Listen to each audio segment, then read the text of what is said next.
Então, gente, vamos corrigir agora o nosso segundo Flipped Classroom, que é exatamente sobre técnicas de biologia molecular. Então, a reação em cadeia da polimerase, PCR, é uma técnica utilizada em biologia molecular para amplificação de segmentos de ácidos nucleicos. Sobre essa metodologia, analise as afirmativas, indique as verdadeiras e corrija as falsas. Então, vamos lá. A primeira etapa da PCR consiste na desnaturação do DNA pela elevação de temperatura, que mimetiza a ação da enzima helicase, induzindo rompimentos de interações por pontos de hidrogênios entre as fitas poliméricas. Né? Então, essa afirmação ela é verdadeira. Né? De fato, a primeira etapa da PCR é aumento da temperatura ali entre 95 e 98 graus. E aí, com essa temperatura, a gente tem o rompimento das ligações de hidrogênios que são estabelecidas entre as bases hidrogenadas. Na vida real, ou seja, nos seres vivos, esse papel é dado a uma enzima chamada de helicase. Então, isso diz que essa afirmação está correta, tá bom? Então, vem a segunda. Sem adição de pequenas sequências de RNA, denominadas de primer, que servem como iniciadores para a ação da enzima polimerase, a amplificação do material genético não ocorre, mesmo estando o DNA extraído em perfeitas condições biológicas. Essa questão aqui ela é bem complicada, gente. Por quê? Porque nos seres vivos, de fato, a duplicação do DNA é precedida da adição de primers de RNA. Né? E aí a DNA polimerase reconhece essa região de dupla fita entre a fita de DNA simples, né, fita de DNA não polimerizada e o primer de RNA. Ela reconhece e começa a copiar. Ocorre que, gente, na PCR, né, a gente não utiliza sequência de RNA como primer, principalmente pela dificuldade de obtenção, no sentido de que é mais caro você utilizar, produzir uma molécula de RNA sinteticamente do que produzir uma molécula de DNA sinteticamente. Então, e o outro quesito, gente, é a estabilidade. Né? A molécula de DNA é bem mais estável do que a molécula de DNA é bem mais estável do que a molécula de RNA. Então, na verdade, o que a gente usa como primer, gente, são pequenas sequências de DNA. Tá? Se fosse nos seres vivos, estava correto. Né? Mas na PCR, né, na reação da polimerase em cadeia, feita em laboratório, a gente utiliza primers de DNA, tá bom? Na etapa de anelamento, ocorre o resfriamento do sistema, realizado com o objetivo de possibilitar a ligação dos primers ou iniciadores às fitas simples de ácidos nucleicos, que ocorrem por meio de pontos de hidrogênio. Então, veja, nessa etapa, gente, realmente a gente tem um resfriamento do sistema. Por quê? O sistema, na primeira etapa, a gente viu lá na primeira afirmativa, a gente tem a desnaturação, que é a elevação da temperatura ali para os seus 95, 98 graus. Aí depois você baixa essa temperatura para a temperatura de anelamento desses primers, né, que varia aí entre 50 e 65 graus. E aí é nesse momento que ele está falando. Né? Então, sem a existência dos primers, não há como fazer PCR. Por quê? Porque se você não tiver o primer, na hora que você eleva a temperatura, separa a dupla fita do DNA, e aí quando você desce a temperatura, não acontece nada. Né? Nem ela une toda, tá? E nem não existe nenhuma outra molécula para ser ligada à molécula de DNA, fita simples. E a DNA polimerase só reconhece fita dupla. Tá? A DNA polimerase só consegue trabalhar se ela tiver uma região de dupla fita em uma molécula de fita simples de RNA, de DNA. Tá bom? Então, é por isso que sem a presença dos primers, né, na ausência dos primers, a PCR não se processa. Tá bom? Não acontece. Os primers utilizados na PCR devem ser extraídos de bactérias termófilas, pois precisam resistir a elevadas temperaturas durante o ensaio. Veja, o DNA é uma molécula bastante estável, né? A temperatura. Tá? Então, assim, e a gente não extrai as sequências de primers de bactérias termófilas. Os primers são sintéticos, ou seja, você faz em laboratório, emendando os nucleotídeos, tá? Polimerizando os nucleotídeos na sequência que você quer, depois você purifica normalmente por cromatografia, e aí você tem os primers, né? Você compra esses primers, você desenha, né, diz a sequência para a empresa, e a empresa te entrega esses primers num tubinho para você fazer a PCR, tá? Então, na verdade, a TAC DNA polimerase é derivada de uma bactéria termófila, né? Termos aquáticos, tá? Então, assim, aqui dá essa confundida porque, na verdade, é a enzima que é advinda, né? Que vem dessa bactéria. Hoje em dia, na verdade, essa enzima, ela não é nem extraída dessa bactéria, ela é o material genético, né? A sequência genética correspondente à síntese dessa enzima é colocada numa bactéria mais amigável, diga assim, que se multiplica mais facilmente, mais rapidamente, em meios baratos, né, que é a Escherichia coli, e aí a Escherichia coli produz essa proteína, nesse caso essa enzima DNA polimerase, que vai ser usada nas reações de PCR, tá bom? Então, essa aqui é falsa, tá? Na PCR em tempo real, o anelamento dos primers permite a detecção de sequências específicas de DNA, uma vez que esses fragmentos podem ser ligados a moléculas fluorescentes. De novo, aqui tem uma casca de banana, né? Porque, de fato, os primers anelam, né? Só que os primers não estão ligados a moléculas fluorescentes. Desculpa, gente. Quem está ligado às moléculas fluorescentes, gente, é o quencher. É a sonda, no caso da utilização da técnica de Tachman, tá? E no caso do Cyber-Green, né, você adiciona o Cyber-Green à mistura, né, e ele só vai brilhar também se for excitado. A joia é como se fosse um fluoróforo também, tá bom? Então, na verdade, a ligação dos primers não gera fluorescência, tá? Então, no primer não tem fluorescência, quem tem fluorescência é a sonda. Então, essa aqui é falsa também. A RT-PCR permite a amplificação de RNA em uma amostra biológica, porém é dependente da presença de uma RNA polimerase denominada de transcriptase reversa. Tá? Vamos começar pelo final. A transcriptase reversa, gente, é uma enzima que fabrica DNA a partir de RNA. Tá? Ela converte a molécula de RNA em uma molécula de DNA complementar. Tá? Então, se ela produz DNA, ela não é uma RNA polimerase. Ela é uma DNA polimerase, dependente de RNA. Então, essa aqui já estava falsa. Tá? Esse comecinho, gente, a rigor, ele também é falso. Ó. A RT-PCR permite a amplificação de sequências de RNA. Veja, quem é amplificado não é a sequência de RNA. Primeiro você transforma essa sequência de RNA numa sequência de DNA complementar e aí você multiplica essa informação. Então, assim, você está multiplicando a informação genética que continha no RNA, isso é verdade, mas você não está amplificando uma sequência de RNA. Você está amplificando uma sequência de DNA que, de fato, contém a informação que continha no RNA, tá bom? Percebe a sutil diferença? A molécula que vai ser duplicada, né, que vai ser multiplicada várias vezes durante a PCR, é a molécula de DNA, essencialmente. Tá? Ela é DNA complementar no começo. Depois, com a evolução dos ciclos, a DNA polimerase acaba transformando todo mundo em DNA mesmo, sem ser DNA complementar, sem ser essa molécula híbrida. Tá? Então, no final, você vai ter, o seu produto vai ser DNA, né?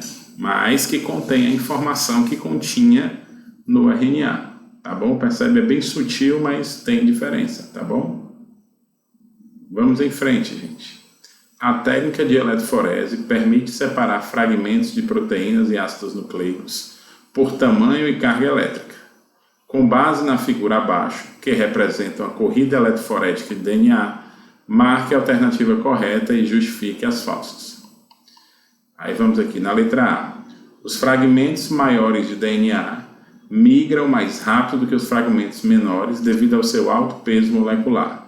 Então ele está dizendo que os fragmentos maiores, os fragmentos maiores migram mais rápido, o que não é verdade. Tá, gente? Quanto maior o fragmento, maior a dificuldade dele enfrentar a trama do gel. dele enfrentar toda aquela porosidade que há no gel de agarose. É mais difícil para um cara grande passar dentro dos poros desse gel, tá? Então, as moléculas maiores caminham mais devagar, têm uma velocidade menor do que as moléculas menores. Em outras palavras, a velocidade de migração é inversamente proporcional à massa molecular. A massa molecular medida em pares de base. A utilização do marcador molecular é indicada para auxiliar na estimativa da concentração de fragmentos de DNA que aparecem no gel. Ele deu essa figura aqui, gente. Aí vocês podem observar que está aqui o marcador de massa molecular. A função do marcador de massa molecular, gente, é fornecer uma régua, né? Muitas vezes isso aqui é chamado de gene ruler, ou seja, uma régua de gene, algo assim. Tá? E aí você, a partir da comparação do tamanho das bandas que você tem com o padrão, tá? Normalmente ele já indica que aqui vale 10 kilobases, né? 10 mil pares de base, 7 mil pares de base, assim sucessivamente. E aí você vai comparando essa banda. Por exemplo, nesse experimento aqui, a gente tem que a banda mais pesada aqui, do P1, P2, P3 e P4, que são as amostras, seria essa banda. Ao passo que a banda mais leve seria essa banda aqui. Se você quisesse inferir sobre a massa dessa banda aqui, você ia dizer que ela está entre a massa dessa banda e a massa dessa banda aqui, que são conhecidas, tá? Mas mais próxima dessa banda aqui, por exemplo. E esse outro aqui, ó, esse fragmento aqui está entre esses dois aqui, mais próximo dessa segunda banda, tá bom? Então, o marcador de massa molecular, ele não serve para estimar a concentração de fragmento, ele serve para estimar massa molecular, tá? Existe um outro reagente que normalmente é chamado de lambda RIND, que é exatamente o genoma do fago lambda digerido com a enzima RIND3. E aí ele gera uma banda só. Aí esse reagente ele pode sim ser utilizado como indicativo de concentração. Você faz uma espécie de uma curva, né? Você pega uma certa concentração desse DNA e aplica 1 microlitro, 2 microlitros, 3 microlitros, 4 microlitros, 5 microlitros, aí faz uma curva, né? Relacionando a quantidade, a espessura da banda com a quantidade em concentração que você colocou desse reagente chamado lambda RIND. E aí você consegue estimar, né, faz uma curva, né, função do primeiro grau, e aí a partir da espessura da banda que você tem, você consegue, por interpolação, chegar à concentração desse DNA, tá bom? A coloração, né, do gel de DNA é feita por um corante intercalante de DNA que tem afinidade com as ligações fosfodiésteres da referida molécula. Tá quase certo, né? De fato, a gente pode utilizar um agente intercalante como brometo de etídio ou cybergreen, que ele se liga à molécula de DNA. O problema é que ele não liga nas ligações fosfodiésteres, ele é um agente intercalante, então ele fica entre as bases nitrogenadas, interagindo com elas. Então, assim, essas ligações são feitas, né, com essas interações químicas são feitas com a base nitrogenada ou com as bases nitrogenadas do DNA. A migração das amostras ocorre no sentido do polo negativo para o polo positivo, devido à carga negativa de fosfato localizado no nucleotídeo DNA. De fato, né, gente, os nucleotídeos, né, eles são constituídos de uma base nitrogenada, um grupamento fosfato, uma pentose, né, e a base nitrogenada, né? Desculpa, né? Base nitrogenada, um grupamento fosfato e a pentose, tá? Então, o DNA é construído, né, dessas entidades e o grupamento fosfato, ele exatamente carrega uma carga negativa, que faz com que a molécula de DNA tenha carga total negativa e corra, portanto, para o polo positivo. Tá? A letra E, os fragmentos menores de DNA migram mais rápido do que os fragmentos maiores, pois se aderem mais facilmente aos íons do tampão utilizado na eletroforese. Tá, gente? Os fragmentos menores de DNA, de fato, migram mais rápido, né? Só que a gente já explicou lá na primeira, né, que é devido exatamente aí a maior facilidade de percorrer a trama do gel, e não para uma ligação a íons de tampão, né? Então, os íons presentes no tampão, ele tem outra função, que é deixar que a carga elétrica passe, né, durante a reação ou durante a aplicação do campo elétrico, tá? Então, se eu não tenho eletrólitos na solução, né, que ele chama aí de íons, eu não permito que a carga elétrica se processe, ou seja, que haja a passagem de corrente elétrica. E aí os íons do tampão servem exatamente para isso, tá? E não para interferir de alguma forma aí na velocidade maior ou menor de moléculas maiores ou menores, tá bom? Aí vamos aqui para a terceira, gente. Os genes podem ser amplificados seletivamente por uma técnica chamada de reação em cadeia da polimerase, PCR. Observe o esquema abaixo e responda às questões a seguir. Indique o que ocorre nas etapas 1, 2 e 3. Etapa 1, gente, é exatamente o que? A desnaturação do DNA, rompimento das pontes de hidrogênio. Etapa 2, gente, anelamento dos primers, né? A gente tem a ligação dos primers à sequência de DNA. E etapa 3, extensão. Tá? Indique a finalidade dessa técnica. A finalidade de toda técnica de PCR é aumentar o número de cópias de uma determinada sequência de DNA. Tá? Essa seria a resposta. Cite 2 aplicações da técnica de PCR na biologia molecular.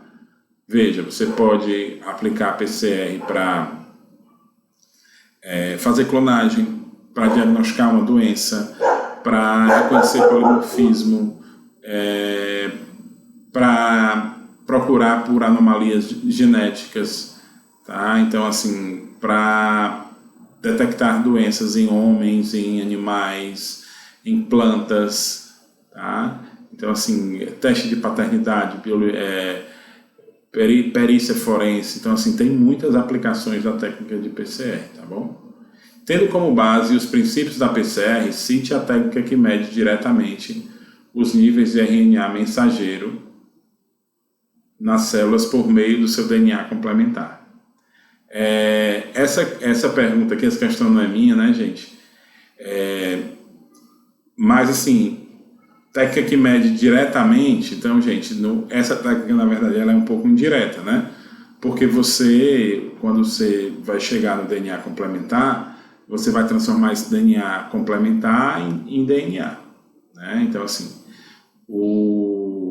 essa técnica é de fato sim reconhecida, né, como uma técnica capaz de fornecer a quantidade uma estimativa, né, da quantidade de RNA mensageiro presente numa amostra, né? Então, assim, você pega um RNA transportado, um RNA mensageiro de uma célula, né? Então você usa a transcriptase reversa, transforma esse RNA mensageiro em DNA complementar e amplifica. E aí você pode aplicar o PCR quantitativo, né? Então, que é exatamente o real-time PCR, e aí detectar a quantidade de RNA mensageiro, tá? Então, é só uma questão não é que está errado, né, gente? Mas não é tão diretamente assim, né? Porque você multiplica a molécula de RNA mensageiro em DNA e no final você quantifica DNA e depois você infere a concentração de RNA anterior, tá? Então, assim, é considerado diretamente, mas no fringir dos ovos você pode ser tão cri-cri ao ponto de dizer que não, você está quantificando o DNA, que corresponde à concentração de RNA no começo, mas você não quantifica RNA no final, entendeu? Mas pode tranquilamente, inclusive é a técnica mais usada para você determinar níveis de expressão de RNA mensageiro, tá bom? Também é usado, gente, para a determinação de carga viral de HIV, né? Lembre-se que o HIV é um vírus tipo de RNA, não um retrovírus, né? Então, eu pego o sangue do paciente, faço uma reação com transcriptase reversa, e aí o que é que eu faço depois da reação com transcriptase reversa? Eu aplico o real-time. E aí eu comparo, né, com concentrações conhecidas de RNA viral, e aí consigo ter uma estimativa da quantidade de genomas virais, em outras palavras, da quantidade de RNA que está presente naquela amostra, tá bom? Então a quarta questão aqui, a técnica de PCR em tempo real permite ao usuário detectar, diferenciar variantes virais e quantificar ácidos nucleicos provenientes de uma infecção viral em uma única reação em tempo real, enquanto a PCR convencional, basicamente, permite apenas a detecção de ácidos nucleicos em uma única reação. De acordo com a frase acima, assinale a afirmativa correta. Ela está totalmente correta? Tá não, gente. Também é possível fazer PCR convencional e detectar diferentes genes ou diferentes vírus ou diferentes materiais genéticos, tá? Então, nessa técnica de PCR convencional que a gente consegue fazer isso, a gente chama ela de multiplex. Multiplex é quando você faz mais de uma amplificação por vez. Tá? Então, na mistura de reação da PCR, vai ter mais que um par de primers. Tá? Então, assim, você está pensando em diagnosticar ao mesmo tempo Zika, chikungunya e dengue. Você vai escolher genes que só aparecem em uma dessas espécies, né? Um gene que seja específico de dengue, ou seja, só tenha no de dengue, um que só tenha no chikungunya e outro que só tenha no Zika. E, essencialmente, esses genes devem ter tamanhos diferentes, tá? Por quê? Porque no final você vai poder ter 4 resultados possíveis, tá? O cara não ter nada, o cara ter, na verdade, mais de 4, né? Porque o cara pode ter as doenças ao mesmo tempo, né? Então, o que é que pode acontecer? Não aparecer nenhuma amplificação, ou seja, você não está com nenhuma das doenças. Né? Aparecer só o da dengue está com dengue, só o da zika está com zika, só com chikungunya está com da chikungunya. Por que é essencial que você tenha tamanhos diferentes? Para você poder diferenciar quem é quem depois da amplificação. Depois da amplificação você vai correr o gel, por exemplo, se tiver um de 1.200 pares de base, sabe, o de 1.200 pares de base é da dengue. Aí outro de 600 pares de base, 600 pares de base é da chikungunya. E 100 pares de base? 100 pares de base é da zika, tá? Então, é assim que funciona o PCR multiplex, tá bom? Você pode fazer multiplex tanto para o PCR convencional como para o PCR em tempo real, tá? No PCR em tempo real, você pode colocar mais de um par de primer e usar, por exemplo, no caso da metodologia da TaqMan, você usar várias sondas, né? Uma sonda para cada gene, uma sonda para cada vírus. Tá? Para cada genoma viral. Aí o que é que acontece? Você coloca as cores dessas sondas diferentes, os fluoróforos com cores diferentes. Por exemplo, se for dengue, você bota um fluoróforo azul, né? Se for zika, fluoróforo verde, se for chikungunya, vermelho. E aí, quando estiver ocorrendo as amplificações, o equipamento vai dizer, opa, começou a subir a fluorescência do vermelho, opa, você está com zika, tá? E aí, se for das outras cores, com as doenças correspondentes, tá bom? Então, aí você usa sondas diferentes, específicas para genes diferentes, com fluoróforos diferentes. Aí você consegue saber em qual momento está tendo a amplificação desses genes, tá bom? Se é dengue, se é zika, se é chikungunya, se é 2 doenças, se são as 3 ou se não é nenhuma, tá joia? Então vamos à quinta, sobre a PCR em tempo real, julgue as afirmações abaixo e corrija as falsas. Depende do uso de fluorescência, que é medida no final da reação. Opa, o nome do negócio é PCR em tempo real, então não é no final, é todo o tempo, tá? Tal como o produto de PCR comum é corrido em gel de agarose. De fato, o PCR comum é corrido em gel de agarose, geralmente visualizado em luz UV. Tá certo, mas no começo está errado, então essa é falsa. Tem como parâmetro importante o ciclo do threshold, que indica qual ciclo da reação a amplificação começa a ser detectada a níveis superiores ao ruído, background, e passa a acontecer de forma exponencial. Essa é a nossa afirmativa correta. A C. Não pode ser aplicada a detecção de SNP, símbolo nucleotide polimorfismo. Apesar de sua alta sensibilidade. Na verdade, pode sim, né? Você usa, por exemplo, sonda, né? e aí a sonda vai brilhar caso haja amplificação do gene. Você faz a sonda específica para aquela SNP. Tá? SNP é uma mutação de nucleotídeo único, tá? Que normalmente está ligado a variantes enzimáticas, né? A pequenas diferenças entre seres vivos. Só que às vezes essas SNPs elas são importantes para a função dessas enzimas ou desses genes, tá? Então, muitas doenças, muitas condições, na verdade, são realizadas a partir da detecção dessas SNPs. Então, as sondas, por exemplo, são bastante específicas e podem ser utilizadas aí nesse caso das SNPs. Tá? Requer a otimização de um importante parâmetro, que é o número de ciclos a ser realizado. Veja, na PCR em tempo real, o número de ciclos a ser realizado não é importante. Tá? Isso é muito mais importante no PCR convencional. No PCR em tempo real, a gente aplica 20 ou 30, 40 ciclos, né, para todas as reações. Tá bom? O parâmetro importante é, de fato, o ciclo do threshold. A letra E não permite, por meio do uso do CyberGreen, verificar a especificidade do produto gerado e detectado, mesmo em termocicladores modernos. De fato, gente, o CyberGreen ele é um agente intercalante que emite fluorescência, né, ao ser excitado e quando está ligado a DNA de dupla fita. Então, o que o CyberGreen faz, gente, é exatamente fazer com que o DNA brilhe quando ele está em dupla fita, tá bom? Então, ele é, na verdade, ele indica que está aumentando o número de DNA de dupla fita. Ele é um indicador de amplificação, mas ele não diz quem é o seu produto de amplificação. Tá? Ele simplesmente diz, rapaz, está havendo uma amplificação. Por quê? Porque a fluorescência está aumentando. Tá?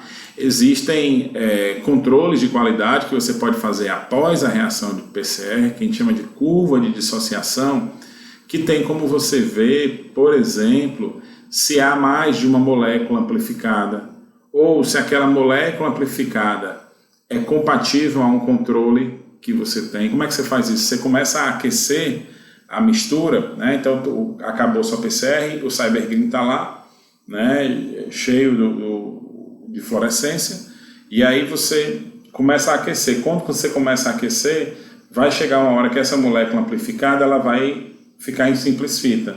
Na hora que ela fica em simples fita, ela solta o CyberGreen e a fluorescência cai. Tá? Então, isso gera um gráfico para você, né? E aí, se você tem mais que um pico nesse gráfico, quer dizer o quê? Que você tem mais de um produto de amplificação. Tá? Então, isso indica que, na maioria das vezes, não funcionou o seu experimento, porque, normalmente, a gente procura amplificar um fragmento de um determinado micro-organismo para o diagnóstico de uma doença, etc.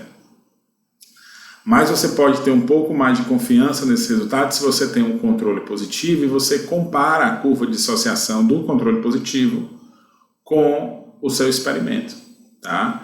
Porque aí, se você encontra curvas semelhantes, há grande chance de você estar lidando, né, com um fragmento do tamanho do fragmento esperado, né?